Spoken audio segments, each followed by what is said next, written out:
The Galactic Council had always underestimated humanity. In a sprawling universe of advanced civilizations, humans were considered curious yet inconsequential, a species whose technology barely scraped the interstellar standard. Yet when a particularly aggressive alien faction threatened a neutral colony on the fringes of known space, the Council decided that diplomacy might be the wiser path. And so they sent a delegation of the Zalari, slender, opalescent-skinned beings whose reputation for negotiation bordered on legend. Their mission was simple: convey the Council's terms and prevent conflict. The Zalari diplomats arrived in orbit above Erithos 9, a strategically vital world whose mineral resources had recently drawn the attention of the Vorath, a militaristic species known for obliterating any resistance. The diplomats' ship shimmered against the crimson sky, a testament to their species' mastery over gravitic propulsion and energy shields. Their sleek forms glided across the deck as they prepared their formal greeting. They did not expect trouble. They had faced warlike species before and always prevailed with words alone. Then the sensors on their vessel picked up an anomaly. At first it was dismissed as a scanning glitch, a ripple in space-time perhaps, or a fragment of stellar debris. But the anomaly grew, a dark shape blotting out the distant stars. And as the Zalari watched, frozen, the anomaly revealed itself to be a vessel of unimaginable scale. It was Titan class. The term had been whispered across council chambers for centuries, almost mythically. Legends told of human warships so massive and so densely armed that entire fleets could be annihilated before firing a single shot.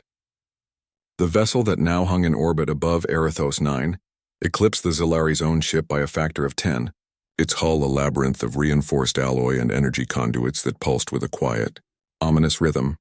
Captain Rel of the Zalari delegation, who had spent decades studying interstellar militaries, stared at the approaching human vessel in disbelief. It cannot be, he murmured. His antennas twitched nervously as the ship settled into a stable orbit. The sensors confirmed what he feared. This was indeed a Titan-class warship, the newest and most heavily armed human construct, a leviathan capable of vaporizing a planet's surface with surgical precision.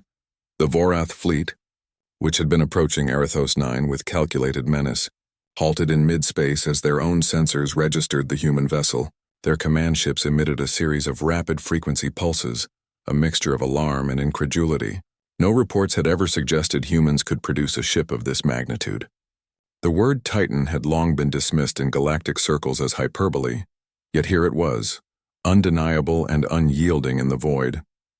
Back on the Zalari vessel, the diplomats braced themselves. Their original mission had been delicate but straightforward: negotiate peace. Now they were mere witnesses to an event that could rewrite the galaxy's power dynamics.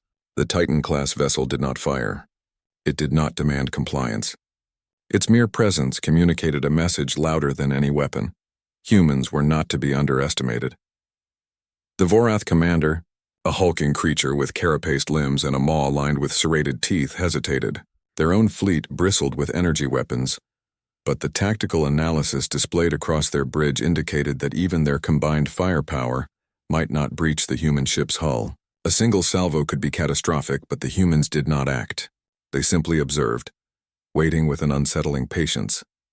Within the Titan-class ship, Admiral Kira of Earth's unified fleet monitored the situation through the vessel's vast array of sensors. Her expression remained calm, almost casual, as if she were watching a minor skirmish in a distant system rather than a potential war about to ignite. Humanity had long studied alien civilizations' conflicts, learning strategies and weaknesses with an almost obsessive curiosity.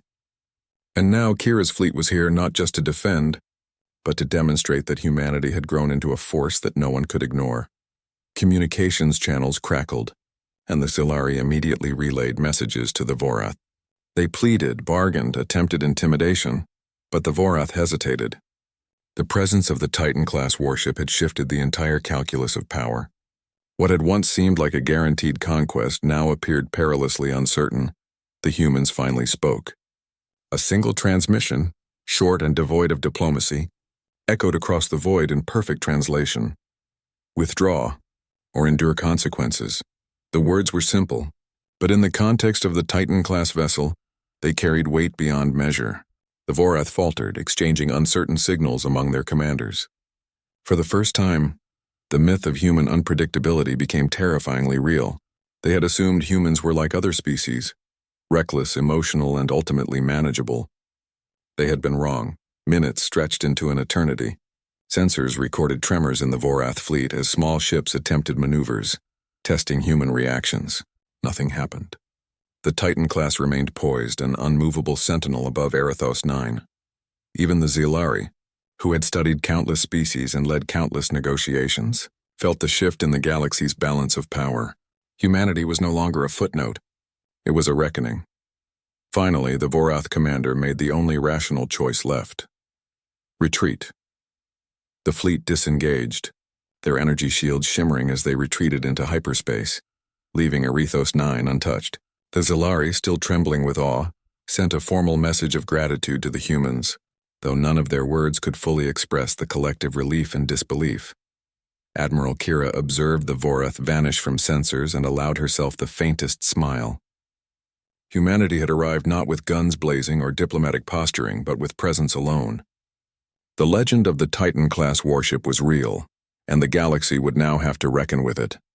As the human vessel slowly powered down non-essential systems, Rel of the Zilari turned to his colleagues. "We underestimated them," he said quietly, almost reverently. "We thought diplomacy alone could solve every crisis. We thought humanity was small, inconsequential. We were wrong." The Titan-class vessel remained in orbit only long enough to ensure the Vorath would not return. Then, like a shadow slipping between stars, it departed, leaving behind a galaxy that would never again view humans as a minor species. Stories of the day humans arrived at Erithos 9 would spread through the council chambers for generations. One species had shown, without firing a shot, that it could shape the fate of entire worlds. And somewhere in the depths of space, Admiral Kira's voice was heard once more, over channels now calm and silent. "Let them remember who stands among the stars."